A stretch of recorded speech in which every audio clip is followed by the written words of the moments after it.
அறிவு சான்ற தலைவர் அவர்களே, இந்த மகாசபையிலே குழுமியிருக்கும் சிந்தனை சிறந்த பெரியோர்களே,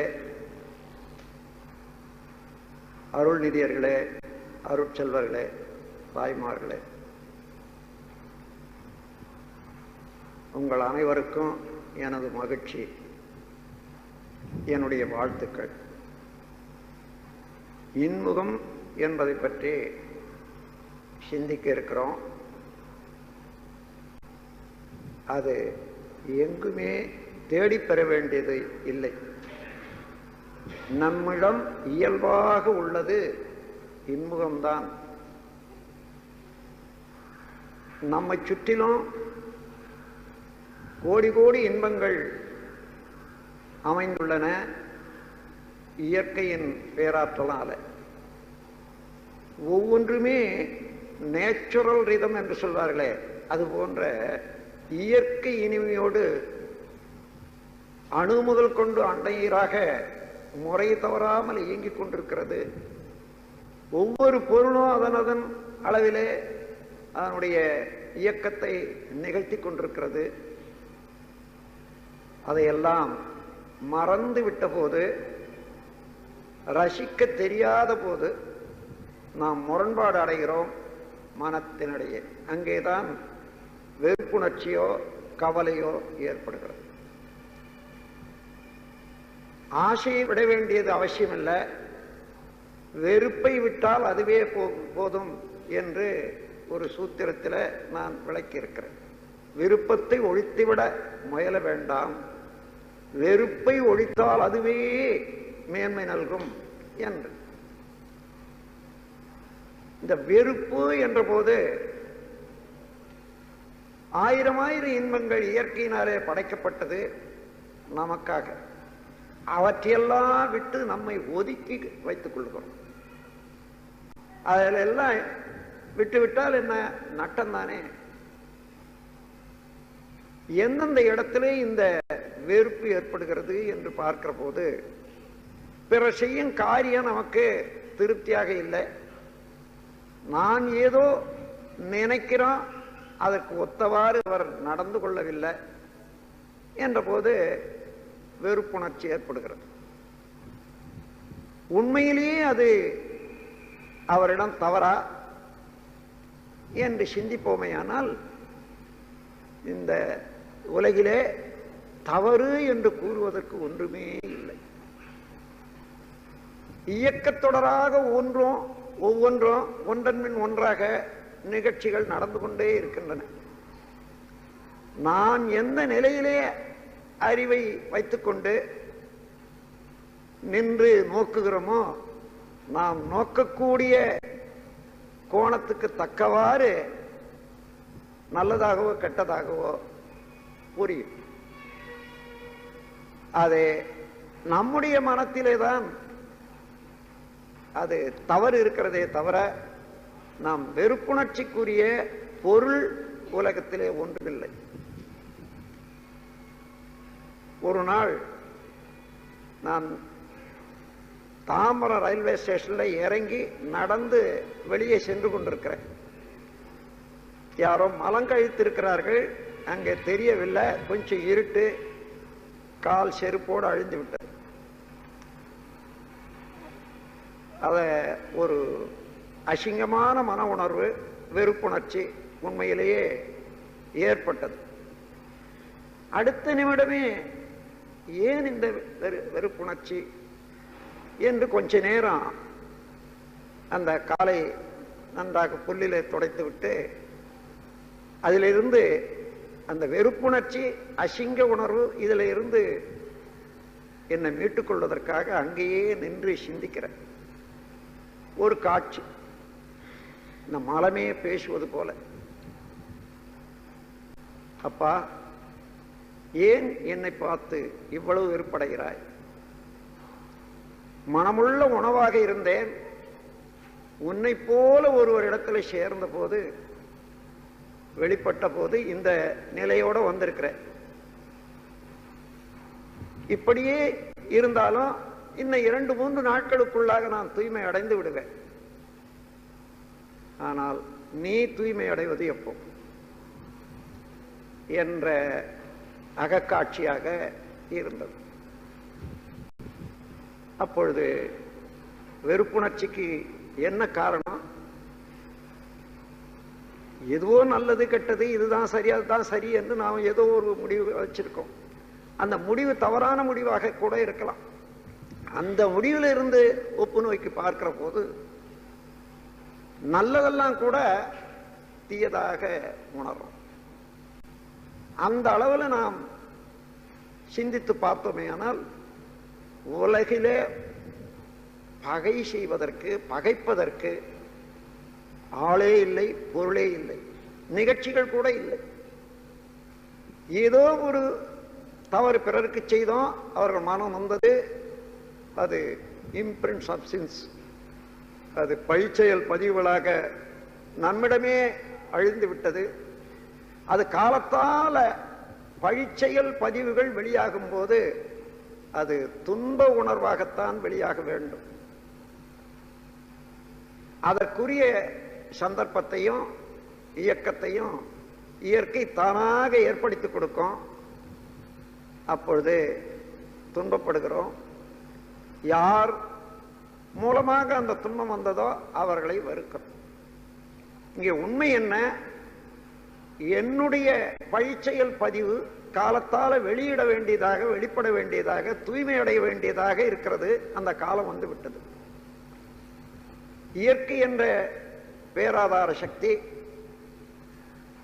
தக்க நபரை கொண்டு அந்த செயலை முடித்து என்னிடம் உள்ள பதிவை தூய்மை செய்கிறது. ஒரு துன்பம் என்ற உணர்வை தந்து எனக்கு துன்பம் அளித்தவர் பேரில் நான் எப்படி வெறுப்படைய முடியும்?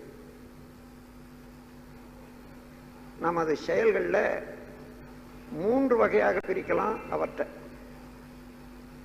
Central nervous system, autonomous nervous system, universal wave system என்று 3 வகையில நம்முடைய மன இயக்கம், உடல் இயக்கம் நடைபெற்றுக் கொண்டிருக்கும். விரும்பி ஒரு காரியத்தை செய்கிறோம் அல்லவா, அதற்காக கையை காலை அசைக்கிறோம், எண்ணுகிறோம், இதெல்லாம் சென்ட்ரல் நர்வஸ் சிஸ்டம் என்று சொல்வார்கள். விரும்பாமலே நடைபெறக்கூடிய நிகழ்ச்சிகளுக்கு அட்டானமஸ் நர்வஸ் சிஸ்டம் தானாக இயங்கிக் கொண்டிருக்கிறது என்று சொல்வார்கள். அதற்கு மேலாக யூனிவர்சல் வேவ் சிஸ்டம் என்று ஒவ்வொரு பொருளிலேயும் அடங்கி அது காலத்தால அது விரிந்து செயல்படுகிறது. அலையாக பற்றி உதாரணமாக நாம் பேசுகிறோம், அந்த பேச்சு இந்த ரெக்கார்டர்ல பதிவு செய்யறாங்க. அலை, பேச்சு ஒரு அலை, அந்த அலையிலே ஒரு அழுத்தம், அந்த அழுத்தம் தான் பதிவாகி விடுகிறது. மீண்டும் அதே அழுத்தம் இன்னொரு கருவியின் மூலமாக வெளியிடும் போது இதே பேச்சு வருகிறது. இவ்வாறு ஒவ்வொரு செயலும் பதிவாகிவிடும். ஒரு மரத்திலே வித்து, அந்த வித்துல மரத்தினுடைய தன்மை முழுவதிலும் ப்ளூ பிரிண்ட் என்று சொல்வார்களே, அது போல பதிவாக இருக்கிறது. நீங்க எடுத்து பார்த்தா அணுக்கள் அடங்கி இருக்கக்கூடிய ஒரு உருவத்துல சிறிய உருவமாயிலும் இந்த மரத்தை பார்க்க முடியுமானா முடியாது. ஆனால் அதை விதையாக போட்டு விட்டா, அதாவது விதைச்சு விட்டா, தண்ணி ஊத்திட்டே வந்தீங்கன்னா முதல்ல மரம், செடி வரும், தண்டு வரும், கிளைகள் வரும். காலத்தால் 2 வருஷம் 3 வருஷம் பொறுத்து பூ வரும், அதன் பிறகு காய் வரும், பழம் வரும். இவைகளெல்லாம் எவ்வாறு அடங்கி இருந்தன, எவ்வாறு வெளிப்படுகின்றன என்றால் இதுதான் யூனிவர்சல் வேவ் சிஸ்டம். இது அட்டானமஸ் என்றோ சென்ட்ரல் நர்வஸ் சிஸ்டம் என்றோ சொல்வதற்கு இல்லை. எப்படி என்றால், விதைய போடுறோம், 10 விதமான விதைய போடுறோம் 10 தொட்டியில, அதுவே தண்ணி, அதுவே மண். ஆனால் ஒவ்வொரு மரத்துக்கும் அல்லது பூச்செடியாக இருந்தால் அந்த பூச்செடிக்கும் ஒவ்வொரு விதமான ரசாயன அமைப்பு, அதனுடைய பூக்களுடைய அமைப்பு, பேட்டர்ன், பிரிசிஷன், ரெகுலாரிட்டி என்ற முறையில் ஒவ்வொன்றுக்கும் ஒவ்வொரு வித தன்மை இருக்கிறது. அது காலத்தால ஒவ்வொன்று வெளிவருகிறது. இங்கே எதை வைத்துக்கொண்டு இந்த தயாரிப்பு ஏற்படுகிறது என்றால் யூனிவர்சல் வேவ் சிஸ்டம் என்று இந்த பிரபஞ்சம் முழுவதிலும் இயங்கி பெற்ற பதிவுகள் ஆகாஷிக் ரெக்கார்டு என்று சொல்வார்கள். அந்த ரெக்கார்ட் படி இப்போ கம்ப்யூட்டர்ல ஒரு செய்தியோ ஒரு கருத்தையோ பதிவு செய்கிறோம், மீண்டும் அது வெளியிடுகிறது. எல்லாவற்றையும் சேர்த்து மெமரி என்று கொண்டு போய் வச்சிடுறாங்க. மீண்டும் வேலை செய்து கொண்டே இருக்கும். எப்பொழுதாயிலும் தேவையான போது அப்படி சேர்த்து வச்ச மெமரியை கூட திரும்ப ரீகால் பண்றது ஒரு சிஸ்டம் இருக்கு. அது போன்று இந்த பிரபஞ்சத்திலே இருக்கக்கூடிய கோள்களுடைய அலையிலிருந்து வரக்கூடிய சக்தி, பூமி நடுமையத்திலிருந்து வரக்கூடிய சக்தி, இன்னும் காற்று, மற்ற உணவுகள், இவைகளில் இருந்து வரக்கூடிய சக்தியை கொண்டு ஒவ்வொரு செடியும் அதற்கு வேற்ற வரையில எடுத்துக்கொள்ளுது. எப்படி ஒரு ரோஜா பூ எடுத்துக்கொள்ளுங்க, அந்த ரோஸுக்கு என்ன ரசாயனங்கள் வேணுமோ, என்ன அணு மூலகம் வேணுமோ, அது வரையில அது தயார் செய்து கொள்ளுகிறது. அந்த மண்ணுல தண்ணியிலையோ இல்லை, அது அங்க இருக்கிறது அடிப்படையாக அணுக்கள் தான். இந்த மாற்றுக்கு உரிய சிறப்புகள் எல்லாம் அட்டானமஸ், அதாவது யூனிவர்சல் வேவ் சிஸ்டம் என்றதில் இருந்து தான் எல்லாமே நடைபெற்றுக் கொண்டிருக்கிறது. அதுபோன்று நாம் செய்த செயல்கள் உள்ளே பதிவாகி இருந்தாலும் அது செயல்படுவதற்கு இங்கேயே எல்லா பொருட்களும் இல்லை. அது செயல்படுவதற்கு இன்னொருவருடைய ஆற்றல் கொண்டு செயல்பட வேண்டியதாக இருக்கிறது. உதாரணமாக ஒருவர் மனம் வெதும்பி ஒருவருக்கு சாபத்தை கொடுத்து விடுகிறார், நீ பாம்பு கடிச்சு சாவணும் என்று. அது பதிந்து விடுகிறது. இன்னொருவருக்கு ஏதோ ஒரு நன்மை செய்து வைக்கிறார், அதுவும் பதிந்து விடுகிறது. எப்பொழுதும் உனக்கு எந்த கஷ்டம் வந்தாலும் எல்லாம் வல்ல இறைவன் அதை நீக்கி அருள் புரிவாராக என்று அவர் மனம் குளிர அவர் வாழ்த்தி வைக்கிறார். எங்கேயோ போய்கொண்டு இருப்பார், அந்த காலம் வந்து விட்டது. அங்கே ஒரு பாம்புக்கு இவருடைய எண்ணத்திலே பதிந்த பதிவு ஒரு பாம்புக்கு இயக்க வேகமாகி நேரா குறுக்க வரும், அது மேல காலை வைப்பாரு, கடிச்சுவிடும். அந்த வேலை அது முடிஞ்சது. பாம்பின் மேல பகை கொள்ள முடியுமா இங்கே? அதன் பிறகு பாம்பு கடிச்சதை விஷம் ஏறிட்டு யாரோ இப்படி அப்படி அலைகிறார்கள். ஓ, அந்த விஷ வைத்தியர் இன்று ஊருக்கு வந்திருக்கிறாரு, அது 4வது ஊர்ல இருந்து, அவர் இங்கதான் தங்கி இருக்காரு இன்னார் வீட்டில் என்று ஒருத்தர் சொல்லுவார். உடனே அவரை போய் அழைச்சிட்டு வராங்க. அது சரியாக விஷம் முறிய மருந்து கொடுத்தாயிடும். இங்கே ஏற்பட்ட பதிவு அது செயல்படுவதற்கு விரிந்த ஆற்றல் உள்ள பிரபஞ்சம் முழுவதும் விரிந்து இயங்கிக் கொண்டிருக்கக்கூடிய ஒவ்வொரு அணுவிலும் அறிவாக பேட்டர்ன், பிரிசிஷன், ரெகுலாரிட்டி என்ற பேரறிவாக இயங்கிக் கொண்டிருக்கக்கூடிய இயற்கை எந்த இடத்திலே யாருக்கு என்ன வேணுமோ அதை அவ்வாறே சேர்த்து கொடுக்கக்கூடிய செயலுக்கு கொண்டு வரக்கூடிய ஆற்றல் இறையருள் இருக்கிறது. இங்கே பாம்பின் மேலே பகை கொள்வதோ அல்லது வைத்தியரை பாராட்டுவதோ மாத்திரம் போராது. அதற்கு மூலமாக ஒரு வினையின் தொடராக, செயலின் தொடராக விளைவு வந்து கொண்டே இருக்கிறதே இது இயற்கையில. அதை தெரிந்து கொண்ட போது அமைதி கொள்ள வேண்டியதுதான். நான் தெரிந்தோ தெரியாமலோ ஒரு தவறு செய்தேன், அந்த தவறு இன்று துன்பமாக வந்து அது திருத்தம் செய்யப்பட்டு விட்டது என்ற போது, வலுவு கழிந்த போது என்ன பாராட்டத்தான் வேண்டும். அதே போல ஒருவர் துன்பம் செய்து விட்டார் என்றால் அவர் மேல குற்றமே இல்லை. என்னுடைய குற்றம், என்னுடைய பதிவு இன்று வெளிப்பட வேண்டியதாக இருக்கிறது, அவர் மூலமாக வெளியாகிறது.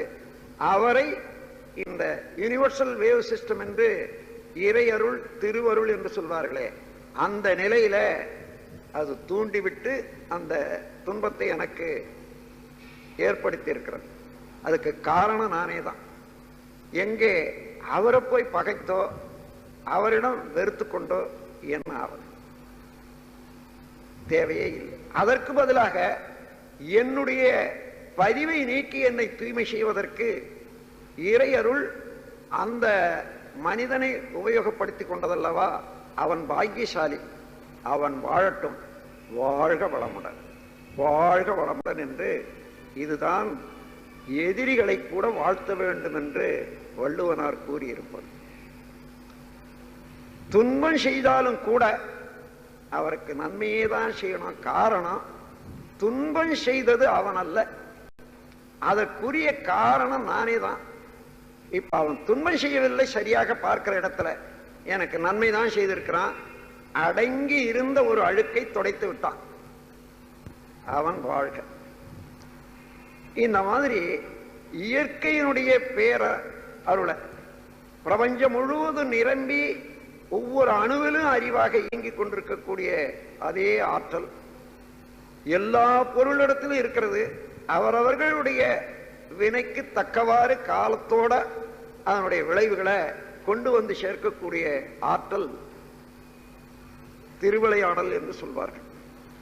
அந்த நிலையில நீங்கள் கவனித்து பார்ப்பீர்களே ஆனால் ஒவ்வொரு நிகழ்ச்சிக்கும் நாம் நேரடியாக காரணத்தை கண்டுபிடிக்கக்கூடிய அளவுக்கு அண்மையிலே நிகழ்ச்சிகள் இருந்தா கண்டுபிடிக்கலாம். இல்லையானா உண்மையிலேயே இந்த உண்மையை உணர்ந்து கொள்ளலாம்.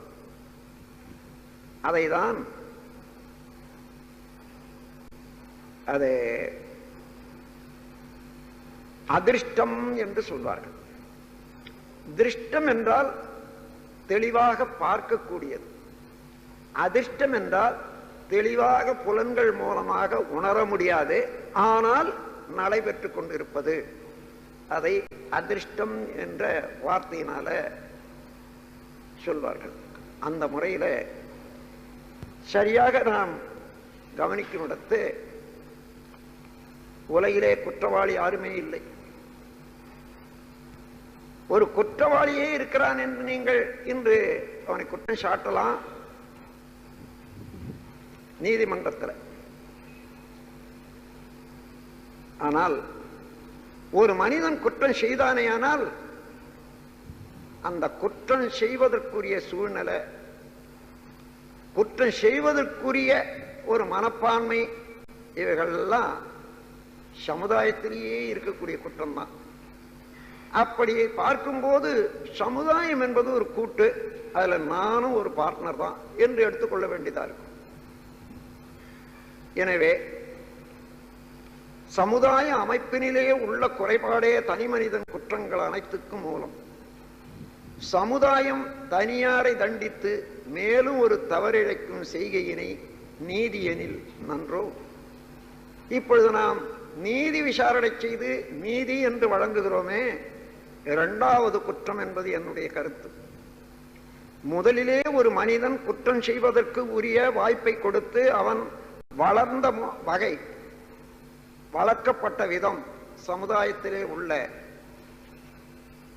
ஒரு அமைப்பு, குற்றம் செய்வதற்கு தூண்டிய காரணம் கூட சமுதாயத்தில் உள்ள அமைப்பு தான். அப்படி அவன் குற்றம் செய்த பிறகு அவன் மாத்திரம் குற்றவாளி என்று தண்டிப்பது இரண்டாவது குற்றம். குற்றவாளிக்கு உணர்த்துவது தவறில்லை. அதே நேரத்தில் இந்த குற்றத்துக்கு காரணமான சமுதாயம் திருந்த வேண்டும் என்று அந்த தண்டனை அளிப்பவர்கள் அதற்கு ஒரு தீர்ப்பு எடுத்துக்கொண்டால் அப்பொழுதுதான் நீதி என்பது செழிக்கும். ஆனால் அது இல்லை. நாம் இரண்டாவது குற்றத்தை தான் நீதி என்று எடுத்துக்கொள்கிறோம். அதே தன்மையிலே நாம் ஒவ்வொன்றையும் பார்க்கிறோம். எப்பொழுதும் ஏதேனும் ஒரு துன்பம் வந்தா, நட்டம் வந்தா, யார் மீதேனும் அதுக்கு குறைய சொல்லி நாம தப்பிச்சுக்கிறோம். அவரால் தான் வந்தது, அதனால தான் வந்தது என்பது மனிதனுக்கு வழிக்கு போகக்கூடிய ஒரு தன்மை உண்டு. குற்றத்தை தான் ஏற்றுக்கொள்ளாது. வாசப்படியில போய் இடிச்சு கொள்வான். வாடி இடிச்சதுன்னு தான் சொல்லுவானே தவிர நான் வாசப்படியில முட்டிக்கொண்டேன்னு சொல்றதில்லை. கல்லுல போய் மோதிக்கொள்ளுவான், கல்லு இடிச்சு எடுத்துன்னு சொல்லுவான். நான் கல்லுல மோதிக்கொண்டேன்னு சொல்றதில்லை. இது பழக்கம், அது இயல்பாய் மாறிப்போச்சு. இதை நாம் சிந்தித்து பார்ப்போமையானால் குற்றம் என்பதே உலகத்தில் இல்லை. ஆனால் சமுதாய அமைப்பின்படி என்னென்ன செயல்கள் இப்படித்தான் செய்யணும் செய்யக்கூடாது என்று நாம் ஒரு ஏற்பாடு செய்து கொண்டிருக்கிறோம். அந்த ஏற்பாட்டுக்கு முரண்படாத இருக்க வேண்டியது அவசியம்தான். அது முரண்பாடு குற்றம்தான். ஆனால் அது வெறுப்படைவதற்கு இல்லை. அந்த குற்றம் ஏற்படாது இருப்பதற்கும், குற்றம் ஏற்பட்ட பிறகு எத்தனை பேர் அதனால வருந்துகிறார்களோ அந்த வருத்தம் தீர்வதற்கும் நம்மாலான உதவியைத்தான் செய்ய வேணுமே தவிர குற்றம் செய்தான் என்று குற்றவாளி ஒருவனை வைத்து வெறுப்படைவதற்கே இல்லை. குற்றவாளி பாவி என்று யாரும் இல்லை உலகிலே. குறைகளுக்கு காரணமோ பழைய சமுதாயம். நமது நாட்டில் அண்மையில ஒரு நிகழ்ச்சி நடந்தது. யாரோ தமிழ்நாட்டில் இருந்து போனவர்களை கர்நாடக நாட்டில் யாரோ ஒரு அடிச்சுட்டாங்களாம். அதன் பிறகு அந்த நாட்டில் இருந்து நம்ம நாட்டுக்கு வந்த ஒரு கர்நாடக பேர் வழிய இங்க தமிழ்நாட்டில் எல்லாம் அடிச்சுட்டான். என்ன காரணம்? எங்காலும் அங்க வந்து அடிச்ச இல்லையா, அதனால இங்க அங்க அடிச்சவனுக்கும் அடிபட்டவனுக்கும் இங்க அடிச்சவனுக்கும் அடிபட்டவனுக்கும் என்ன சம்பந்தம் பாருங்க.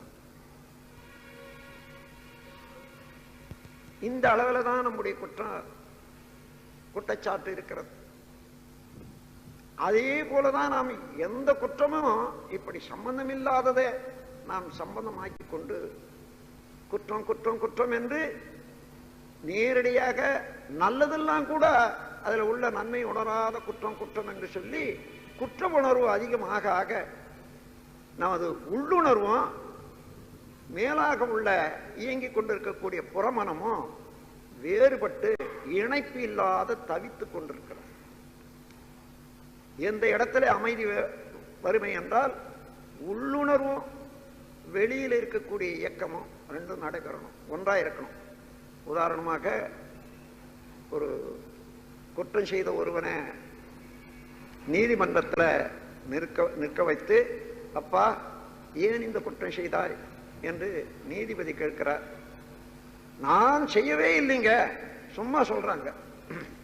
ஆனால் செய்தவன் அவனாக இருந்தாலும் கூட அந்த தண்டனைக்கு பயந்து அம்மாதிரி சொல்லுகிறான் என்ற போது முனையில் இருக்கக்கூடிய மனம் என்ற நிலையில இன்ப துன்பத்துக்கு கட்டுப்பட்டது, பயப்பட்டது, அது இல்லை இல்லை என்று சொல்லுகிறது. ஆனா உள்ளே அவன் செய்தது குற்றம் கொஞ்சமாயிலும் மறுக்க முடியுமா? அதை மாற்ற முடியுமா? அதை மறுக்கவே முடியாது. அது பாட்டுக்கு சொல்லிட்டு தான் இருக்குது. நான் என்ன நகத்தை செய்தேன், இங்க போனேன், இங்க அடிச்சேன் என்றது உள்ள இருந்துகிட்டே தான். இப்படி உள்ளுணர்வுக்கும் வெளியில உள்ள பேச்சு அல்லது செயலுக்கும் வேறுபட்டு இருக்கக்கூடிய வரையில மனிதனுக்கு அமைதி என்பது கிட்டார். அந்த அமைதி ஏற்படும் வரையில உடலும் உள்ளமும் நன்றாக ஆரோக்கியமாக இருக்க வழியே இல்லை. ஒவ்வொரு நிமிடமும் இந்த வெளிப்புறம் உட்புறத்துக்கு இரண்டுக்கும் ஷார்ட் சர்க்யூட். இந்த ஜீவகாந்த அலையில பொருந்தா உணர்வாகி அது நரம்புகளையும் பாதிக்கும், இன்னும் மூளையும் பாதிக்கும், உடல்ல உள்ள செல்களையும் பாதிக்கும். அதனால்தான் ராமலிங்க பெருமார் சொல்றாரு, உள்ளொன்று வைத்து புறம் ஒன்று பேசுவார் உறவு களவாமை வேண்டும் என்று. அந்த உள்ளொன்று வைத்து புறம் ஒன்று பேசும்போதே வெறுப்புணர்ச்சி தான் அதிகமாக இருக்கும். எப்பொழுதுமே உண்மை உணர்வு வராது. ஆனால் எல்லாம் இறைவனுடைய கூற்று, அவர்களுடைய அறிவு இருக்கிறது, தேவை இருக்கிறது. ஆங்காங்கே அவர்கள் இருக்கக்கூடிய நிலைமைக்கு தகுந்தவாறு செயல்களை செய்து கொண்டிருக்கின்றார்கள். அந்த செயல்களை மாற்றி நல்ல முறையில் அவர்கள் செய்வதற்கு யார் யார் தயாராக இருக்கிறார்களோ அல்லது யாராருக்கு எந்தெந்த உதவி வேணுமோ, என்னால் என்ன செய்ய முடியும் அதை செய்வேன் என்று உதவி செய்வதோடு உதவி செய்வதற்கே தன்னை ஆளாக்கி கொண்டு தயாராக இருந்தால் குற்றவாளி என்பதே இல்லவே இல்லை. அப்படி குற்றம் காணாத மனநிலைக்கு வர வேணுமானால் இந்த இயற்கையின் பரிணாமத்தை தெரிந்து கொள்ள வேண்டும். யார் குற்றவாளி? திருடுதற்கு சந்தர்ப்பம் கிட்டிடாமல் திருடனவன் நல்லவனாய் இருப்பதுண்டு. திருடியே பிழைப்போனின் செயலை மற்றோர் தெரிந்து கொள்ளும் வரையில் அவனும் யோக்கியன். திருடாத உத்தமனும் சந்தேகத்தால் திருட்டு குற்றம் சாட்டப்படுவதுண்டு. திருடினவன் பிடித்து விட்டோன் சொத்து சாட்சி சேர்ந்து நீதிமன்றம் வந்தும் பொய்த்ததுண்டு. யார் குற்றவாளி நிர்ணயிக்க முடியுமா? ஆகையினாலே குற்ற உணர்வு நம்மிடம் வேண்டாம். சட்டம் இருக்கிறது, சட்டத்தின் கீழே குற்றங்கள் காணப்படுகின்றன. ஆனால் அந்த குற்றத்தை போக்குவது யார்? குற்றவாளிகளை யார் தண்டிக்கிறாங்கன்னு பார்த்தா குற்றமற்றவனாக இருந்து தண்டித்தா பரவாயில்லையே. அது இந்த உலகத்தில் நடக்கக்கூடிய நிகழ்ச்சியா? மூன்றாவது குற்றம். முதல்ல தனி மனிதன் குற்றம் செய்வதற்குரிய வாய்ப்பை அளித்த சமுதாயத்துக்கு அது ஒரு குற்றம்.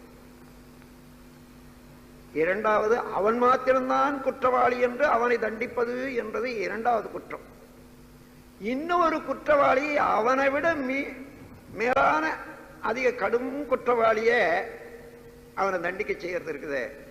இந்த மூன்றாவது குற்றம். எங்கு நீதி? நீதியை நோக்கி சென்று கொண்டிருக்கிறோம். ஆனால் இன்னும் நீதி நிலைநாட்டவில்லை. அதுவரையில சட்டத்தை ஏற்றுக்கொள்வோம், சம்பிரதாயங்கள் எல்லாம் ஏற்றுக்கொள்வோம்.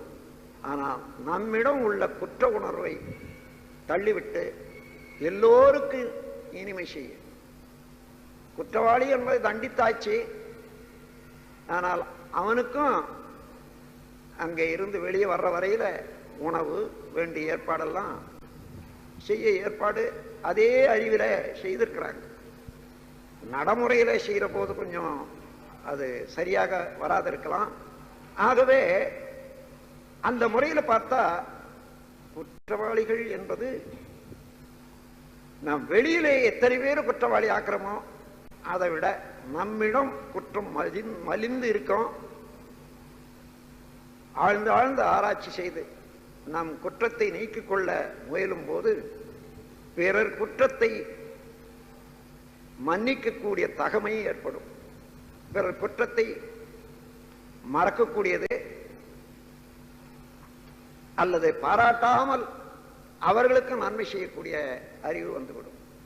இந்த முறையிலே நாம் சிந்தித்து உண்மையிலேயே குற்றம் யாரிடமும் இல்லை. யுஎஸ்ஏ லாஸ் ஏஞ்சலஸ் அங்கே தாமஸ் மென்டல் பிசிக்ஸ் என்று ஒரு நிறுவனம், அங்கே ஒரு பெரிய ஹால், அங்கே ஒரு கூட்டம், பொதுக்கூட்டம் போட்டாங்க. அங்கே இந்த கூட்டத்தில் மனிதனுடைய பிஹேவியர், நடத்தையை பற்றி நான் உரையாற்றி முடித்தேன். பல இருந்து பல கேள்விகள். அப்பொழுது ஒரு அம்மையார் கேட்கிறார், இந்த நாட்டிலே மற்ற நாடுகளை விட ஆண் பெண் அவர்கள் விருப்பம் போல நெருங்கி பழகுவதற்கு இடம் இருக்கிறது. இந்த சமுதாயத்தில் அதிகமாக கட்டுப்பாடு இல்லை. அப்படி இருந்தும் கூட இந்த நாட்டிலே அதிகமாக ரேப், கற்பழித்தல் என்ற குற்றம் நடக்கிறதுக்கு என்ன காரணம் சுவாமிஜி என்று ஒரு அம்மையார் கேட்கிறார். அது நான் ஒரு you are asking me a sensitive question and hesitating to answer ன்னு சொன்னேன். அது ரொம்ப எனக்கு துணிவாகவே இல்லையே அதுக்கு பதில் சொல்றதுக்கு. இல்லை இல்லை, ஐ வாண்ட் யுவர் ஒப்பீனியன், நீங்க தைரியமா சொல்லுங்க. நான் சொன்னேன், இந்த நாட்டில் ஒரு இளம் பெண் ஒரு 10 வாலிபர்களோட நெருங்கி பழகிறா, மிகவும் சிநேகமாக, நட்பாக. ஒவ்வொரு வாலிபரும் தனக்கு இவள் உரியவளாக வருவாள் என்ற ஒரு எண்ணத்தையும் ஆசையும் அதன் மூலமாக வளர்க்கப்பட்டு விடுகிறது. ஒவ்வொருவரும் அவளையே நோக்கி அவளை அடையணும் என்ற ஒரு பதிவு ஏற்பட்டு போகுது. விருப்பமும் அதிகமாகுது. கடைசியில ஒருவனை தேர்ந்தெடுத்துக் கொள்ள மற்றவர்களெல்லாம் ஏமாந்து போறாங்க. இந்த ஏமாற்றம், இந்த பதிவு கூடிக்கொண்டே வருகிறது. ஏதோ ஒரு முரடன் தனியாக சந்திக்கக்கூடிய நேரம் வர்றபோது அவளிடம் இந்த 10 பேருடைய பதிவு இருக்கிறதே, அந்த பதிவு முரடன்கிட்ட திருப்பி பிரதிபலித்து அவன் கற்பழிப்பு என்ற முறையில அதை ஈடேற்றி விடுகிறான். அப்ப அதுக்கு காரணம், இப்போ ரேபிஸ்ட் என்ற கற்பழித்தவனாண்ட மாத்திரம் இல்லை, இந்த சமுதாயத்தில் உள்ள பழக்கம், அந்த பழக்கமே அதற்கு வழிவகுத்தது என்று விளக்கின ஒத்துக்கொண்டாங்க. ஆனால் அம்மாதிரி குற்றவாளிகளை தண்டிக்காத எப்படி விட்டுடுறது? கட்டாயம் தண்டிக்கணும். ஆனால் அந்த குற்றவாளிகளை தூக்கில் போடணும்னு நீங்க சொன்னீங்க, சொல்றாங்க அவங்க. அந்த மாதிரி ரேபிஸ்ட தூக்கில் போடணும், விடக்கூடாதுன்றாங்க. அந்த மாதிரி குற்றவாளிகளை தூக்கில் போடுறதுன்னா இந்த உலகத்தில் சுமார் ஒரு 50% ஆள் தான் நிற்கும். 50% தூக்கில் போட வேண்டியது இருக்கு நாளைக்கேன்னு சொன்னேன். இல்லை இல்லை, அது அப்படியே இல்லை, அப்படி ஆகாதுன்னு. ஆனால் கற்பழித்தல் என்றதுக்கு ஒரு அர்த்தம் என்னன்னு கேட்டேன். சும்மா இருந்தாங்க. நான் சொல்றேன், ஒரு பெண் சம்மதம் இல்லாமல் ஒரு ஆண் அக்ரஸிவா, அதாவது வற்புறுத்தி நிர்பந்தித்து அவள் விருப்பத்துக்கு மாறாக அந்த உடலை அனுபவித்தால் அதுதானே கற்பழிப்பு என்று சொன்னேன்.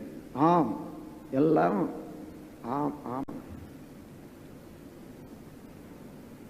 கணவன் மனைவி உறவிலேயே எத்தனை கணவன்மார் தன்னுடைய மனைவியிடமே இம்மாதிரி நடந்து கொண்ட காலம் உண்டு என்று கொஞ்சம் யோசித்து பாருங்கன்னு சொன்னேன். அப்போ எல்லோருமே அப்படி பெண்ணுக்கு விருப்பமில்லாது நிர்பந்தப்படுத்தி உடல் உறவு கொண்டது கற்பழிப்பு என்றது ஒத்துக்கொண்டா எத்தனை பேர் இப்ப நாளைக்கு தூக்குக்கு போகணும்?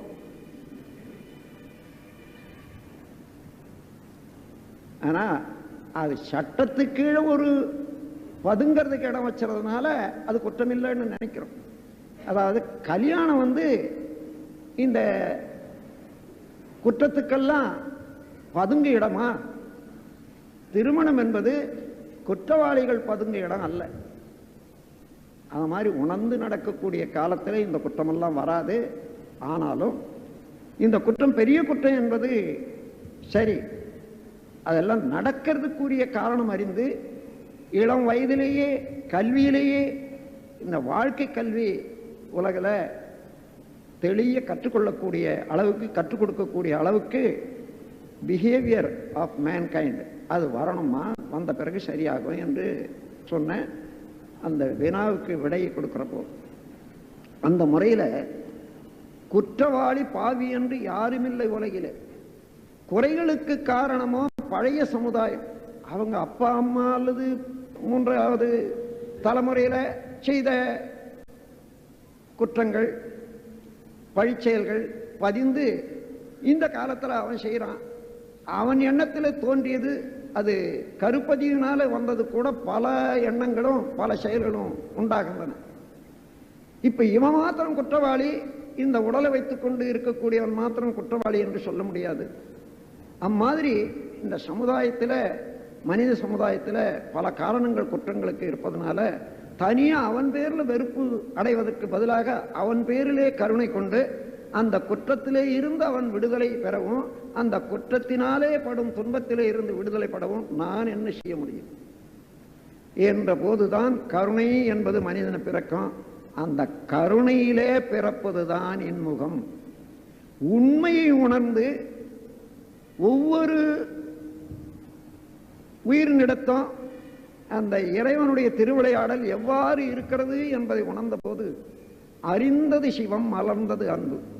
எல்லாரிடமும் கருணை காட்டக்கூடிய அளவுக்கு, யார் குற்றவாளியாக இருக்கிறானோ அவனிடம் கூட கருணை காட்டக்கூடிய அளவுக்கு அன்பு பிறக்கிறது. அதுதான் இன்பம்.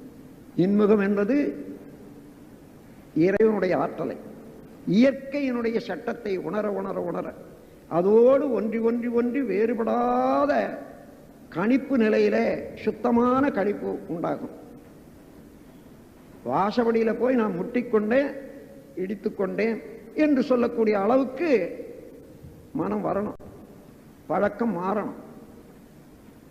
அது வரையில நாம் உஷாராக இன்முகத்தை கொள்ள வேண்டும். இன்முகத்தினால உடலுக்கும் உயிருக்கும் இடையே ஒரு நட்பு இனிமை ஓங்கும், மனதுக்கும் உயிருக்கும் இடையே ஒரு நட்பு நன்றாக இருக்கும், எப்பொழுதும் மனம் அமைதியாக இருக்கும். தனி மனிதனுக்கும் சமுதாயத்துக்கும் இடையே அமைதி ஓங்கும், நட்பு நன்றாக இருக்கும். இயற்கையினுடைய சட்டம் ஒன்று இருக்கிறதே, எதை செய்தாலும் அதற்குரிய விளைவு உண்டு என்று அதை உணர்ந்து செய்யக்கூடிய அறிவு வர்றபோது அறிவுக்கும் இயற்கைக்கும் பொருத்தமாக இனிமையாக இருக்கும். இந்த நிலையில அந்த மனிதனுடைய மனம் எப்படி இருக்கும் பாருங்க, இனிமையாகவே இருக்கும், இன்முகமாகவே இருக்கும். நான் வாணிபம் ஒரு காலத்தில் செய்திருந்தேன். லட்சக்கணக்கான பணம் திரண்டு கொண்டு இருக்கும்போது அப்பொழுது நோக்கி பார்க்கிறேன், எத்தனையோ மாறுதல் வந்து விட்டது இந்த வாழ்க்கையில. இன்று இப்படி பணம் பிறழுகிறது, இது எங்க போய் நிற்கும், எவ்வளவு நாளைக்கு இருக்கும் என்று நோக்கி பார்க்கிறேன். அப்பொழுது என் ஜனனம் என் மரணம் இரண்டையும் யான் அறியேன். யாருக்குமே ஜனனமும் தெரியாது, மரணமும் தெரியாது, தெரிய போறது இல்லை. தெரியாத நிலையில அறிவு இருக்கிற போதுதான் ஜனனம் உண்டாகுது, மரணமும் மறந்து போன பிறகுதான் மரணம் உண்டாகுது. என் ஜனனம் என் மரணம் இரண்டையும் யான் அறியேன், எனினும் அவ்விருநிகழ்ச்சி என் உளத்தில் கொண்டே பொன் முதலாய் பொருள் அனைத்து இட்டுகின்றேன். இவற்றை புவி வாழ்வின் இயல்பு ஒக்க பொது நலமே கருதி நன்மையனும் வழிகளிலே வைத்து செலவாக்கி நச்சமயம் வாய்க்குமெனில் அனைத்தையும் அழிப்பேன். இன்முகமும் எளிமையுமே எனது செல்வம், வீடோ ஏகவெளி என்று எண்ணி யான் துறவு கொண்டேன் என்று பொருட்கள் பெருகி வெள்ளம் போல பெருகி வந்த காலத்தில் சிந்தனை செய்து எடுத்த முடிவோடு வந்த கவி உலக சமாதானம் என்ற நூலில் 1957ஆம் ஆண்டு வெளிவந்த நூல் அது. அந்த நூலில் இருக்கிறது. இப்போ அந்த நூல் இருந்தால் பாருங்க. அதுக்கு காலம் வந்த போது அதே போன்று அவ்வளவு பணம் தொகை எல்லாம் நல்ல முறையில் நிறைவு செய்து இப்பொழுது உங்கள் முன்னால் நான் இருக்கிறேன். அன்றைக்கும் இனிய முகம்தான், இன்றைக்கும் உங்களோடு இனிய முகத்தோடு இருக்க முடிகிறது. உண்மை உணர்வு பெறும்போது இனிமையான உணர்வு தான் இருக்கும். நோயிலிருந்து மீட்டுக்கொள்ளலாம், மனநோயிலிருந்து மீட்டுக்கொள்ளலாம், உடல் நோயிலிருந்து மீட்டுக்கொள்ளலாம். அது மாத்திரமில்லை, இன்முகம் என்ற ஒன்றை ஒருவரை நாடி சுற்றிலும் இருக்கக்கூடியவர்களெல்லாம் சொந்தக்காரர்களாக அவருக்கு உரியவர்களாக மாறிவிடுகிறார்கள். இன்முகம் இல்லையேல் பகை என்ற உணர்வு இருந்தால் எல்லாருமே பகைவர்களாக, சொந்தம் என்பது ஒரு வார்த்தை அளவில் இருக்குமே தவிர உண்மையான உணர்வில் சொந்தம் பாராட்ட முடியவே முடியாது. எனவே மகாத்மா காந்தியை போன்ற இன்முகம் காட்டிய ஒருவர் உலகுக்கெல்லாம் நண்பராகவே இருந்தார் என்றால் இன்முகம்தான் காரணம். அந்த முறையில் இன்முகத்தை வளர்த்து கொள்வதற்கு குற்றவாளிகள் என்ற எண்ணத்தோடு யாரையுமே பார்க்க வேண்டாம். அது சட்டத்தின் மூலமாக சமுதாய சம்பிரதாயத்துக்கு ஏற்றவாறு அது வைக்கப்பட்டிருக்கிறது. அது சரி, அந்த அளவில் அதை ஒப்புக்கொள்வோம். நாமும் கீழ்ப்படிந்து உடனிருந்து நடந்து கொள்வோம். ஆனால் உள்ளத்திலே யாரையுமே விரோதிக்கிறது இல்லை, எந்த இடத்திலேயும் பிணக்கு கொள்வதில்லை. எல்லாமே நிகழ்ச்சிகளாக இறைவனுடைய திருவிளையாடல் படி ஒன்றன் பின் ஒன்றாக காரண விளக்கங்களோட காரண காரியங்களோட வந்து கொண்டு இருக்கிறது என்ற உண்மை உணர்ந்து எல்லாவற்றையும் எது வந்தாலும் ஏற்றுக்கொள்றதுக்கு தயாராக இருந்து கொண்டு அதே நேரத்தில் உயிர்களிடத்தில் அன்பும் கருணையோடு நாம் உதவி செய்வதற்கு தயாராக இருக்கிற போதெல்லாம் நமக்கு இன்முகம்தான் இருக்கும் என்று கூறி இந்த இன்முகத்தை வளர்த்து கொள்வதற்கு, மன உறுதி கொள்வதற்கு, மன அமைதி பெறுவதற்கு நல்ல முறையிலே தவத்தை செய்து வாருங்கள். தவத்தின் மூலமாக ஆய்வு செய்து கொள்ளுங்கள். பேராசை, சினம், கவலை இந்த மூன்றையும் விட்டு பாருங்க. மிச்சம் இருப்பது என்ன? இன்முகம்தான். அதோடு மட்டுமல்ல, இந்த இன்முகத்தோடு இருக்கணும்னா எதிர்பார்க்கிறத தவிர்க்கணும். நாம் எந்த நேரமும் நமக்கு தெரிஞ்சவங்க 4 பேர் இருந்தால் அவர் இப்படி செய்யணும், இவள் இப்படி செய்யணும், இவர் இதை கொடுக்கணும், என்னுடைய கருத்தை இவர் இப்படி ஒத்துக்கொள்ளணும் என்று எப்பொழுதுமே அவர்கள் நமக்கு அடங்கி இருக்க வேண்டும் என்ற எண்ணத்திலேயே நம் விருப்பம் போல நடக்க வேணும் என்ற எண்ணம் வச்சிருக்கோமே, இந்த எதிர்பார்ப்பு அடியோட விட்டுவிடும். இந்த எதிர்பார்ப்பில் எப்பொழுதும் நாம் எதிர்பார்க்கறது சரியா வராது. ஒரு எதிர்பார்ப்பு என்றால் 4 பரிமாணங்கள் அதுக்கு உண்டு. Judgement of the need, quantity, quality, time என்று. அதாவது அது அவசியம் என்ற மதிப்புணர்வு, அது அளவு, தன்மை, காலம். இந்த 4 வச்சு தான் உன்னை எதிர்பார்க்கிறோம். ஆனால் நாம் அது அவசியம் என்று உணர்கிறோமே அல்லது அதுக்குரிய மதிப்பளிக்கிறோமே, அதே போல அவர்களை அளிக்க மாட்டார்கள். அந்த இடத்திலேயே வேறுபடும். அப்படி அளித்தாலும் எவ்வளவு வேணும் என்று நாம் நினைக்கிறோமே அதே அளவு அவர்கள் அது உணர நீதியாக கொள்ள மாட்டார்கள். அங்கே மாறிவிடும். அதன் பிறகு எந்த முறையிலே தன்மையில என்று நினைக்கிறோமே அங்கேயும் மாறிவிடும். எந்த காலத்திலே என்று எண்ணுகிறோம் பாருங்க, அதுவும் மாறிவிடும். ஒரு குடும்பம் எடுத்துக்கொள்ளுங்க. கணவன் மனைவி 2 பேரும் உட்கார்ந்துருக்காங்க. பிச்சைக்காரன் வந்து தெருவில் அம்மா பிச்சை என்று கேட்கிறான். உடனே அந்த அம்மா எழுந்திருக்கிறாங்க. ஏன், என்ன அவசரம்?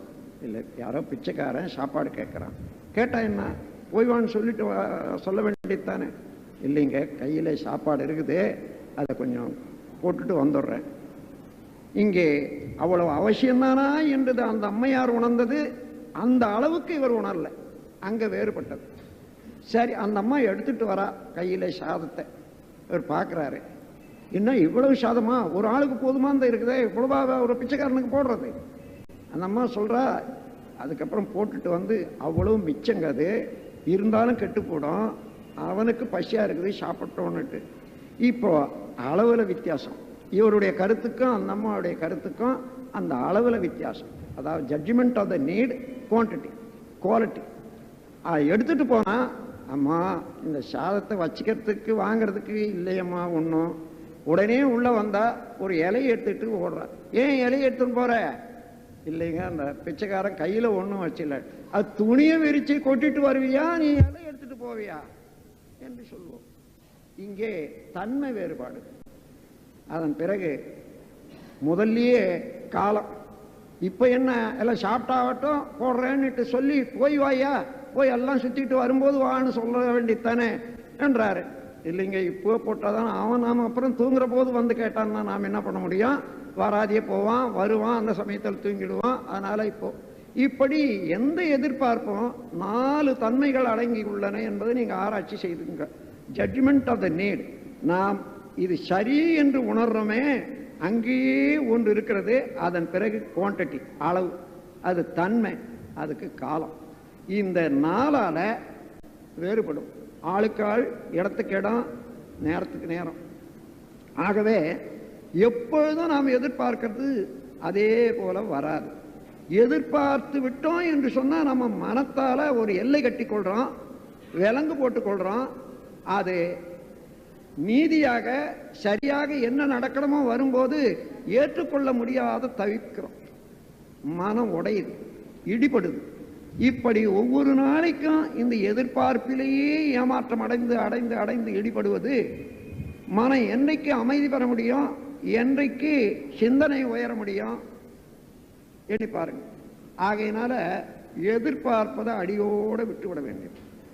என்ன இதுவரையில் நான் என்னென்ன செய்து இருக்கேன், எனக்குரியது வந்து கொண்டுதான் இருக்கும். ஒவ்வொரு செயலுக்கும் விளைவு உண்டு. அந்த விளைவு தக்க விளைவு தக்க காலத்தில் வந்தே ஆகும். இதுதான் இயற்கையினுடைய நியதி. ஆகையினால எனக்கு இது கட்டாயம், எனக்கு வரக்கூடியது நான் எதிர்பாராது இருந்தால் வராது நிற்காது, வரும். ஆகையினால வர்றது வரட்டும். எது வந்தாலும் ஏற்றுக்கொள்வதற்கு நான் தயாராக இருப்பேன்.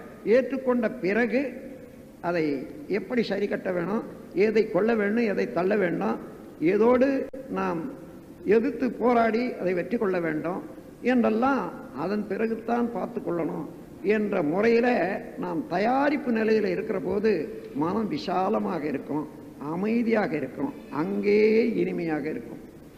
இன்ப உணர்வு, இன்முகம் அங்கே தான் உண்டாகும்.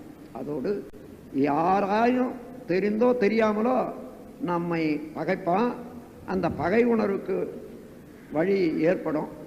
அதற்கு பதிலாக அவர்களை நினைந்து வாழ்த்தி கொண்டே இருப்போம். நீ வாழ்க வளமுடன். அந்த உருவத்தை மனதிலே வைத்துக்கொண்டு நீங்கள் பல தடவை வாழ்த்துங்கள். இந்த வாழ்த்தின் காரணமாக எழக்கூடிய எண்ண அலைகள் இருக்கிறதே, ஒவ்வொரு அலைக்கும் ஐவகை இயக்கம் இருக்கிறது என்று 2 நாட்களாக பல தடவை சொல்லியிருக்கேன். மோதுதல், பிரதிபலித்தல், சிதறுதல், ஊடுருவிப்பாய்தல், இரண்டிடையே ஓடிக்கொண்டிருந்தல். Clash, reflection, refraction, penetration, interaction என்று ஐவகை இயக்கம் நமது எந்த அலைக்கும் உண்டு. ஒவ்வொரு பொருளும் இயங்கிக் கொண்டே இருப்பதனால அலையில்லாத பொருளே இல்லை. ஆகையினால நம்முடைய உடல்ல உடல் இயக்கத்தினாலேயும் அல்லது எண்ணெய் இயக்கத்தினாலேயும் அது அலைகள் வந்து கொண்டே இருக்கும். எந்த அலை எங்கிருந்து வந்தாலும் அந்த எங்கிருந்து வருகிறதோ அங்கு உள்ள தன்மை முழுவதும் அந்த அலையில் இருக்கும். இந்த அலை எந்த பொருள் மீது மோதுகிறதோ அந்த பொருளின் தன்மைக்கேற்ப இந்த பொருளின் தன்மையை அங்கே தூண்டிவிடும்.